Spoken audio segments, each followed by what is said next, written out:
que le he puesto a este artículo. La casa del judío vuelve a Rusia en medio de la inestabilidad surgida tras el asesinato del zar Alejandro II. Dieron los primeros pogromas masivos que se extendieron por toda Rusia entre 1881 y 1917. Contaban con la anuencia de las autoridades y policía, permitiendo asesinatos, quema de viviendas y robo, con toda impunidad. Gran parte de la población hebrea rusa terminó emigrando a Estados Unidos y otros fueron a asentarse en Palestina. Entonces, territorio bajo control del Imperio Otomano. En un audaz golpe de efecto, Ciro conquistó Babilonia. Acto seguido, y como prueba de su benevolencia, libera a 40.000 judíos hechos prisioneros por Nabucodonosor. Ellos vuelven a Jerusalén, salida a la hora del Ángelus, desde Francia, el Sacro Imperio Romano Germánico o Inglaterra, y llevan ropa cómoda de cruzado, con una amplia cruz en el pecho para que se reconozcan. Se recomienda llevar casco y armadura.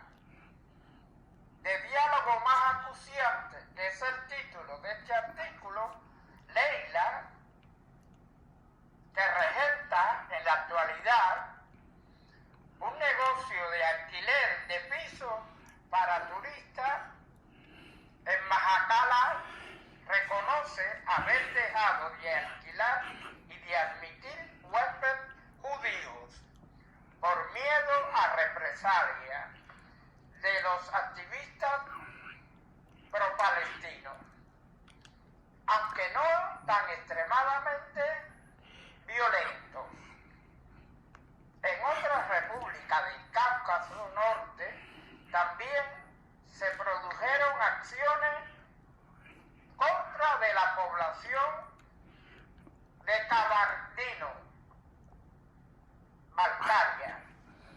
Hubo un intento de quemar la sinagoga y el centro judío de la localidad.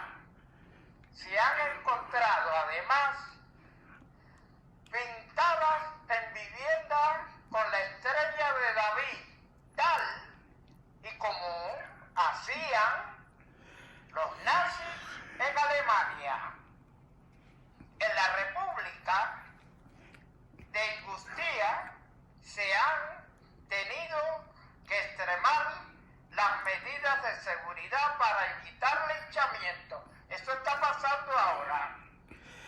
Sin pérdida de tiempo, en el aeropuerto internacional para huir del saqueo de tiendas y la lluvia de piedras contra los agentes del orden, con lo que sucede en Israel.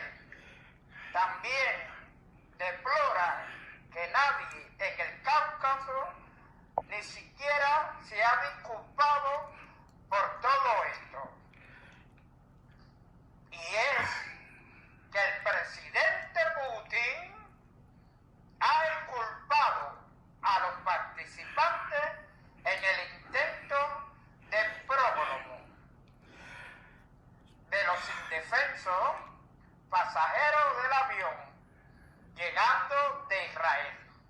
Según Putin, fueron manipulados e instigados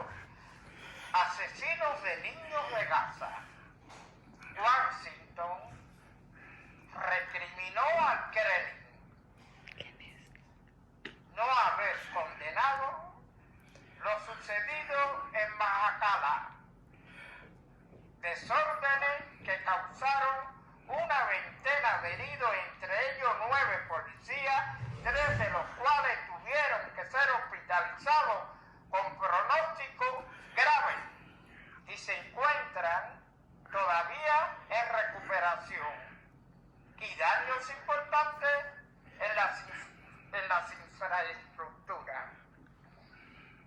Del aeropuerto, de los aproximadamente 1.200 participantes en la carrería, fueron detenidos solamente 87, según datos del presidente de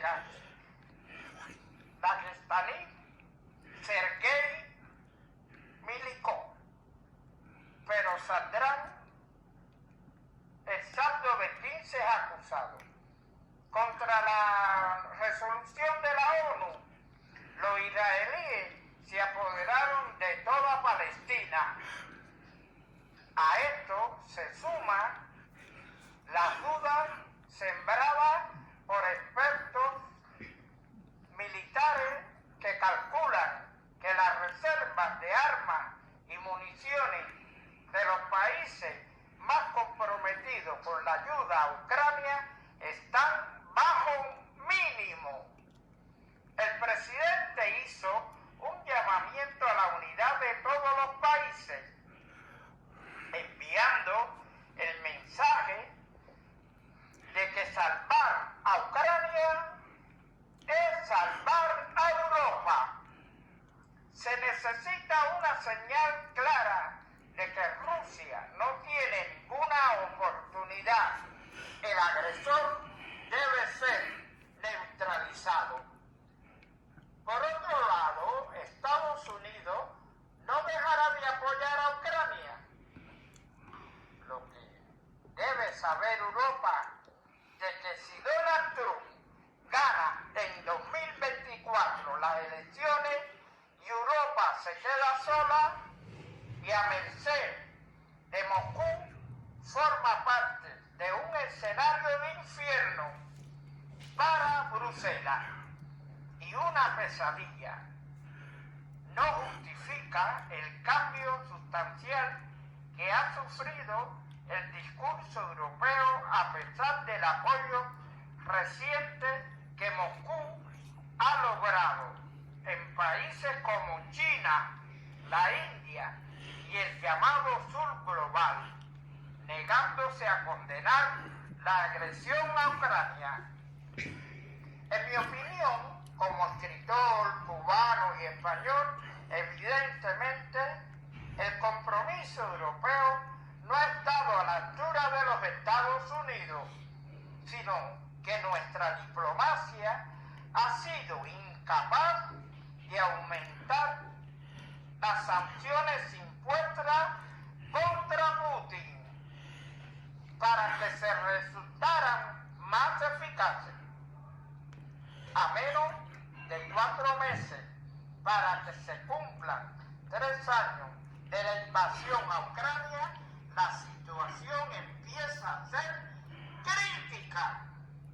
En estas circunstancias, Europa no puede faltar porque su derrota significaría que la amenaza se trasladara directamente al corazón del continente europeo. En el caso de la guerra entre Israel y Palestina, como hemos venido diciendo, habrá que definirse, y resulta paradójico a la extrema izquierda desafiando en apoyo de un movimiento religioso fundamentalista, a lo que me presiento una vez más que caerán en el lado equivocado de la historia. Primero, porque no la conocen, ni desde el principio ni de fondo, pero caerán, como han caído en Cuba, y es una vieja puesta en escena que en este caso me refiero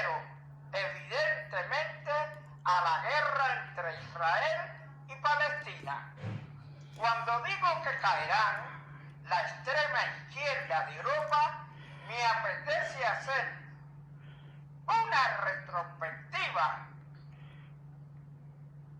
cuando apoyaron la revolución bolchevique en Europa Occidental. Liberarían al pueblo ruso de la opresión zarista.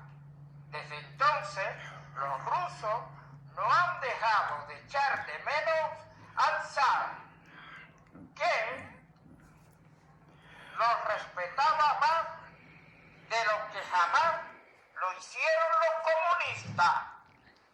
Estamos en los días en los que por tradición no se debería casar por las creencias populares que vinculan figuras terroríficas y maldiciones a determinados. De hecho, sin embargo, el ejecutivo bolchevique seguramente no habrá resultado vencedor. Gracias a sus improbables aliados occidentales, el Ejército Rojo pudo abastecerse. Desde entonces, como la Revolución Cubana, que ha desembocado en un régimen totalitario, ha traído 12:44